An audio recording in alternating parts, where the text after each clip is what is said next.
Сәлем құрметті менің оқырмандарым, сіздермен Әсемнұр. Бүгінгі сабағымыздың тақырыбы сын есім.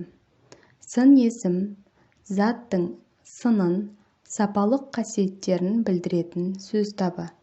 Сын есімнің сұрақтары қандай қай? Сын есім құрамына қарай дара сын есім және күрделі сын есім болып екіге бөлінеді. Дара сын есім бір туынды түбірден тұрады. Мысалы, терең, шыдамды, удай, тәтті, тебеген, білімді, бойшаң, әдемі, тағы да басқа. Күрделі сын есімдер. Күрделі сын есімдердің екі түрлі жасалу жолы бар. Біріншісі сөздердің қосарлануы арқылы. Мысалы, апалы-жезделі, мая-мая, жап-жасыл, әппақ, көкпеңбек, тәп-тәтті, тап-таяз, жұп-жұмсақ, тағы басқа. Екінші жасалу жолы сөздердің тіркесуі арқылы.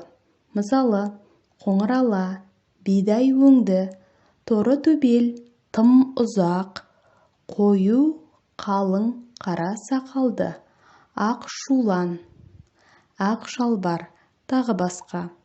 Сын есім жасалуына қарай негізгі сын есім және туынды сын есім болып екіге бөлінеді. Негізгі сын есім ешбір қосымшасыз негізгі түбір күйінде тұрады.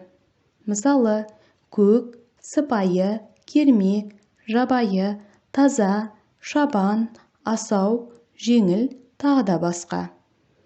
Туынды сын есім екі түрлі жолмен жасалады.